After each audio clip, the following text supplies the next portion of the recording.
마음 건강, 멘테이션입니다. 특히 저는 마음 챙김을 여기서 굉장히 중시하는데요. 마음 챙김을 이해하려면 반대된 상태를 보시면 됩니다. 마음 놓침 상태죠.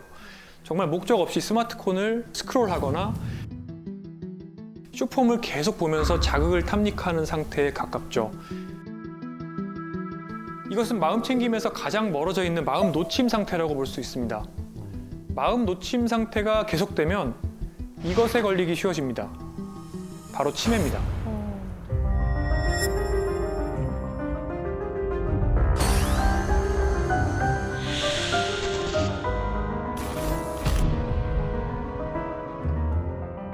치매를 예방할 수 있는 마음 챙김 방법으로 환자분들께 제가 많이 추천드리는 게 있는데요. 바로 명상입니다. 근데 쌤 예전에 화투 네, 하도 많이 주시죠. 치면은 좀 도움 된다고 하긴 맞습니까? 맞습니다. 아 그것도 약간 다른 건데요. 네. 인지 예비능이라고 해서 뇌 성능을 높이는 방법이 크게 세 가지가 있습니다. 첫 번째, 신체 활동, 운동이죠. 이제 두 번째가 머리를 쓰는 겁니다. 네. 세 번째가 사람을 만나는 겁니다. 이 세 가지를 다 하면 좋은데 오. 화투는 일단은 머리는 쓰고요. 또 사람도 만나잖아요. 네. 화투 치러 가려면 집에서 나가서 또 가야 되잖아요. 걸어야 돼. 집까지 걸어가는데 산책. 그치. 집에서 방에서 명상. 완벽한 스포츠네. 중에 딱 이상적인. 네, 그래서 실제로 브릿지 게임이나 마작이나 이런 것도 좋은 인지 활동이라고 되어 있긴 합니다. 화투도 비슷한 효과가 있을 거라고 생각합니다. 명상을 한 다음에 화투를 치면 나을까요? 화투를 치고 명상을 하는 거. 네, 하도 치고 돈 아니면 잃고 치면서 명상. 읽고 명상을. 사실 예전에는 명상을 약간 도닦는 분위기 뭐 이런 식으로 이제 많이 생각을 했었는데 요즘은 굉장히 많은 글로벌 기업이 자기네들의 명상센터를 따로 가지고 있습니다. 정말 많은 돈을 그 예산을 쏟아부어서 명상의 과학적 효과가 입증이 돼서 근데 명상이 너무 이렇게 어렵게 생각하실 필요가 있는 게 아니라 나를 조용히 온전히 집중할 수 있는 상황에서 신체는 이완시키는 모든 것들이에요. 제가 제일 좋아하는 명상은 달리기 명상, 수영 명상, 걷기 명상입니다. 그것도 명상이 되나? 네, 사고 나지 않을까요? 명상할 때 눈 감는 거 아닌가요? 네, 감을 필요가 없습니다. 그야말로 명상이라는 건 지금 이 순간에 머물러 있으면서 나의 호흡이나 내 관절이나 주변의 느낌들을 비판하지 않고 그대로 느끼고 있으면 되는 거거든요. 물속에 있으면 그게 그렇게 편하다고 하는 사람들이 많더라고요. 네, 굉장히 다양한 설거지를 하시면서도 명상을 할 수가 있고 청소기를 돌리면서도 명상을 하실 수가 있습니다. 그래서 지금 이 순간에 있는 머무르는 연습을 해보시면 굉장히 좋을 것 같고요. 저희가 병원에 입원해 계신 어르신들, 질병의 치료 계획을 세울 때 환자와 환자 가족이 무엇을 정말 중요하게 생각하는지가 크게 작용을 하는 거죠. 나에게 중요한 것들, what matters라고 합니다. 사례를 말씀드리겠습니다. 85세 D씨입니다. 불면증으로 병원을 찾아오셨습니다. 사실 이제 보호자분들이 보기에는 잘 주무신대요. 네. 분명히 약을 안 드셔도 잘 주무셨는데 그 잤다는 사실을 믿지를 않으시고 약에 대한 집착이 굉장히 심한 상태가 되셔서 오셨습니다. 자, 임산부에게 사용하면 안 되는 약이 있다는 것은 많은 분들이 알고 계실 겁니다. 네.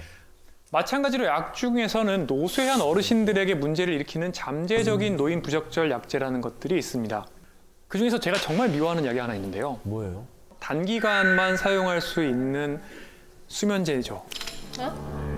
수면제? 젊은 분들한테는 큰 문제가 없어요. 하지만 노쇠가 있는 어르신들한테는 얘기가 좀 다릅니다. 다른 약은 먹어도 효과가 없었는데 지금 말씀드린 이 약을 드시고서는 그 효과를 잘 봤다면서 이 약의 처방을 너무 고집하셨습니다. 결국에는 이제 낮에 횡설수설하는 모습을 또 보이시기도 하고요. 또 며느리가 본인에게 욕설을 한다고 의심하시면서 병원을 찾아오시죠. 이럴 때 저는 이제 어떤 말씀을 드리냐. 이거 치매에 걸리시는 약입니다. 장기 복용을 하시면 안 됩니다라고 말씀을 드려도 이 약에 대한 집착이 너무 심하니까 결국에 그냥 나머지 부작용들은 감안하시고 드시라고 할 수밖에 없는 건데요. 당장은 불편하지만 장기적으로 훨씬 더 나한테 도움이 되는 방향이 있고요. 반대로 지금 당장은 조금 편하지만 장기적으로 훨씬 고통스러운 방법이 있습니다. 그중에서 후자를 선택하게 된 경우였죠. 제 입장에서는 굉장히 스트레스가 많이 쌓이는 경우입니다. 그래서 결국에 이 젊었을 때도요, 또 시간을 내서 나에게 중요한 것에 대해서 생각을 많이 해보는 것은 삶의 우선순위 등을 전체적으로 계획해 볼 수 있는 기회라고 할 수 있습니다. 자, 의학기술의 발달로 인간의 수명이 점점 늘고 있는데 한국보험개발원의 최근 발표에 따르면 2021년 기준 대한민국의 기대 수명은 남자는 86.3세, 여자는 90.7세입니다. 높죠? 올라갔다. 하지만 수명이 늘어난 게 마냥 좋은 것만은 아니죠. 가속노화로 인해서 숫자 나이보다 신체 나이가 더 나이 든 사람은 기대 수명이 늘어나면 늘어날수록 생로, 병, 노쇠, 돌봄 요구의 인생을 살게 됩니다. 노년에는 침상에 누워서 오랜 시간을 보내다가 사망하시는 인생을 사실 가능성이 높죠. 그러다 보니까 기대 수명이 얼마인지보다 내가 그 수명 속에서 건강하게 몇 살까지 살 수 있는지, 그러니까 건강 수명이 훨씬 중요합니다. 맞습니다. 혹시 이런 테스트 보신 적 있으신가요?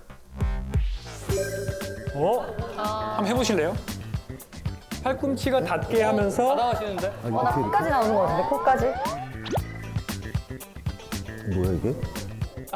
이거 어떻게 하는 건가요? 잘못하셨어요. 어떻게 하는 거예요?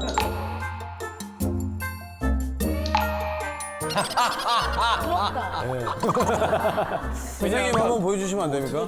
보자, 얼마나 올라가나 보자. 한번 보여주세요. 아, 네네. 저는 되게 안 됩니다. 저는 이런 걸로는 신체 나이를 알 수가 없습니다. 그죠? 아 이거 인터넷에 떠도는 테스트 방법이에요. 네. 그런데 어이, 상처될 뻔했다. 사실 젊은 사람들은 대부분 숫자 나이가 생물학적 나이와 비슷하기 때문에 그 갭이 적어서 내 숫자 나이가 23세라고 하면 예를 들어서 신체 나이도 23세와 가깝다고 보시면 되고요. 그런데 자기의 숫자 나이보다 몸 나이, 그러니까 진짜 생물학적인 나이가 더 빠르게 많아지는 현상을 이제 가속노화라고 합니다. 2013년에 스티브 호바스라는 분이 사람에서 피를 뽑아서 생물학적인 나이를 잴 수 있는 방법을 개발했는데 자기의 숫자 나이보다 생물학적인 나이가 얼마나 전진되어 있는지를 이제 알 수가 있게 된 거죠.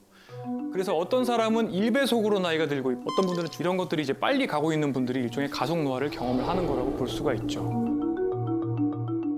근데 선생님 질문 있는데요. 네.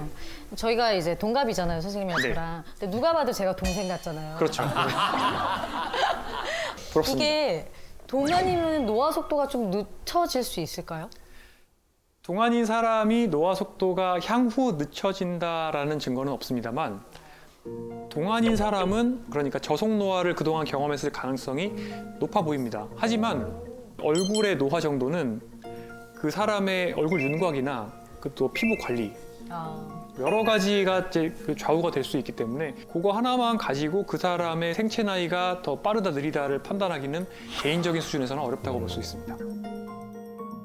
당뇨, 고혈압, 고지혈증, 관절염 이 병들이 아이, 청년, 중년, 노년 중 누가 걸리는 병이라고 생각하세요?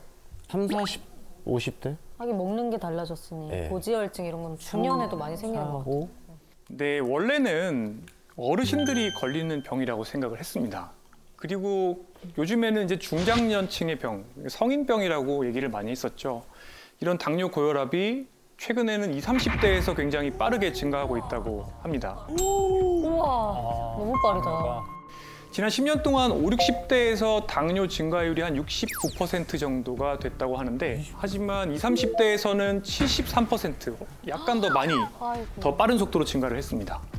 또 고혈압은 50대, 60대가 33% 정도 증가했는데 20, 30대는 45%가 증가했다고 합니다. 의료 현장에서는 50견이라는 말을 안 쓰고 이제는 20견 환자가 늘고 있다, 뭐 이런 이야기도 하고 있습니다. 우리나라뿐만 아니라 전 세계적으로 생활 습관들이 굉장히 나빠지게 되면서 이제 가속노화 위험에 놓인 20, 30대가 점점 늘고 부모님보다 오히려 건강하지 못한 세대가 될 수 있다는 이런 경고의 목소리가 나오고 있습니다. 무섭다. 자, 그럼 과연 무엇이 MZ들을 숫자 나이보다 더 늙게 가속노화를 시키는 걸까요? 잘못된 식습관과 불규칙한 수면 습관? 정답인데요? 엄마한테 들었던 건데. 전문가분들이 비슷한 말씀을 많이 하고 있습니다. 가속노화의 범인으로 뭐 마라탕, 탕후루 이런 굉장히 자극적이고 당분이 많이 들어있는 음식들 맛있는데. 마라탕으로. 이런 것들이 이제 만성 질환을 또 일으키고 노화 속도를 빠르게 만드는 거죠. 제가 이 자리에서 또 가속노화의 범인으로 한 가지 음식을 더 추가한다면 하이볼도 꼽을 수가 있습니다. 지금 열풍 아니에요? 너무 맛있는데? 완전 인기 열풍인데 지금. 잔이나 기울이자고 어차피 딱 한 번 사는 인생 하이볼과 마라탕과 탕후루의 공통점이 뭘까요? 달다? 자극적이다. 사람이 느낄 수 있는 여러 가지 맛들. 특히 하이볼 같은 경우는 단맛, 네. 그다음에 알코올이 입에만 닿아도 사실은 쾌감을 느끼거든요. 아, 탄산도 탄산이 몸에 들어오면 입천장에 닿으면 사람이 쾌감을 느끼게 돼 있습니다. 아, 시원하죠. 자극을 줄 수 있는 많은 것들을 더해 놓은 거예요. 마라탕이 정말 너무 맛있는 이유는 단맛과 짠맛과 매운맛 이런 여러 가지 자극들을 최대한 올려서 단맛을 매운맛으로 가리고 매운맛을 단맛으로 가리고 이런 거. 다 들어있지. 결론적으로 굉장히 중독성이 있고 음식 버전의 숏폼이라고 생각을 하시면 됩니다. 음식 버전의 쇼파. 네, 숏폼은 결국에 탕후루 같은 거고요. 탕후루는 결국에 숏폼 같은 거죠. 아휴. 자, 그럼 만약에 지금 MZ들이 지금부터 마라탕이나 탕후루, 하이볼을 다 끊고 네. 건강한 자세로 열심히 앉아서 일을 하면 갑자기. 가속 노화가 그대로 딱 멈추고 몸속에 있는 노화 시계가 갑자기 정상 속도로 움직이게 될까요? 그렇지 않을까요?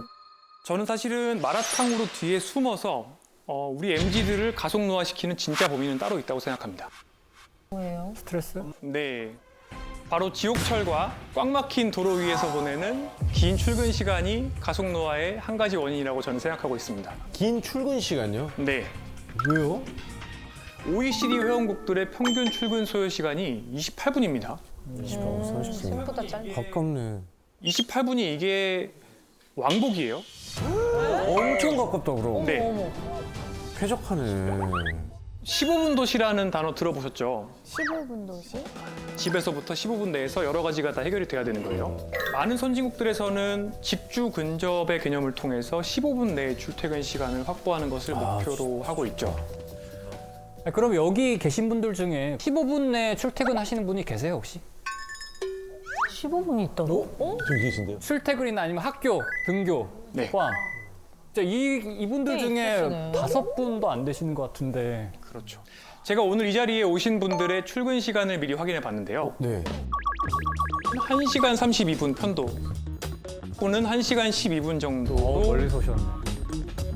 우리나라는 OECD 회원국 중에 가장 긴 출근 시간을 보였습니다. 사실 이제 제 말씀을 좀 드리면 저도 원래는 장거리 출근러였습니다. 제가 부천에서 분당까지 출퇴근을 한 적이 있었는데, 네, 이게 하루에 최대 5시까지 이제 출퇴근 시간을 쓴 적도 5시간. 있었고요. 집에서 5시 때 이제 나와서 한 병원에서 한 12시간 정도 근무를 하고, 그리고 차 다 잘 빠질 때쯤 밤 10시쯤 이제 퇴근을 시작을 합니다. 아휴. 그리고 집에 가서 소주 한 병을 꼭 같이 삽니다.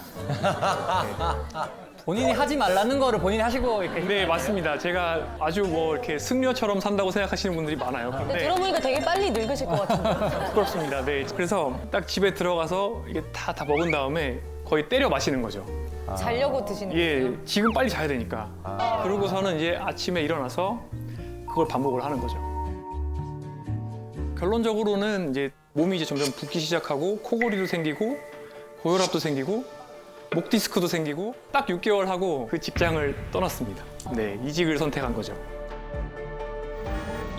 결론적으로 이제 너무 긴 출퇴근 시간 때문에 많은 분들이 수면에 부족이 생기고 만성 피로가 생기고 또 이런 것들이 악순환을 만들죠. 그렇네.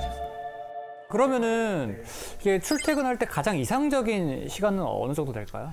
제가 생각하기에는 최소한 7, 8시간 정도의 수면 시간이 지켜질 수 있는 정도의 출퇴근 시간이 가속 노화에 영향을 주지 않는 적당한 출퇴근 시간이라고 생각을 합니다. 아, 진짜 좋다. 좋다. 제가 좀 답답한 면이 있습니다. 젊은 분들은 그린벨트 바깥에 나가서 수도권에 살면서 애 둘을 낳고 서울로 출퇴근해라라는 게 그동안 지난 10년 동안 부동산 정책의 기조였잖아요.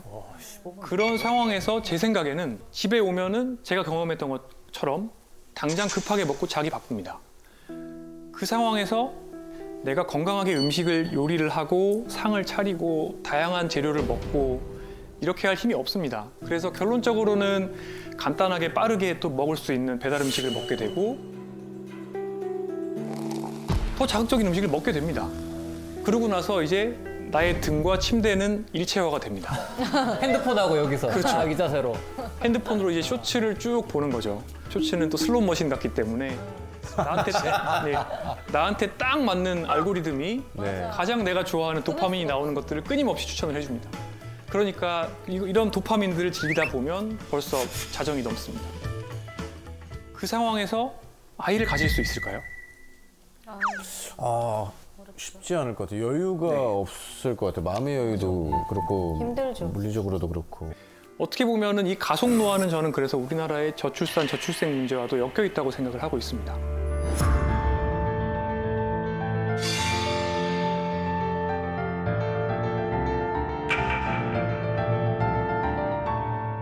제가 지금 일하는 병원에 처음 왔을 때 그때 제가 도서관을 자주 갔습니다. 자기계발서네. 네, 저희 병원 도서관에 자기계발서가 굉장히 많았어요. 제가 좀 미워하는 책들입니다. 이 책에서는 우수한 부사장님의 사례가 나오는데 굉장히 모범적인 부사장님은 새벽 1시 정도까지는 술을 열심히 드시고요. 그리고 4시간 반 뒤인 5시 반에 본인의 집무실에 앉아서 그때부터 일을 시작해야 된다. 아 맞아. 저런 분들 많이 계세요 진짜. 네, 잠 안 자고? 네. 그 책에 나오는 구절 중에 이런 게 있습니다. 하루에 15시간을 몰입을 해야 하는데요. 못하죠. 못하죠. 기본적으로 대부분의 몰입이 그렇게 긴 시간 동안 일어나는 게 아니고요. 나머지는 대부분 이제 가짜 노동이죠. 그죠? 그러니까 15시간 동안 모니터 앞에 앉아 있으면 김경일 교수님이 말씀하신 가짜 노동을 하는 거거든요. 그러면 어떻게 보면 우리나라는 굉장히 장시간 일하는 게 너무나 당연한 것처럼 되어 있는 분위기가 있는 거죠.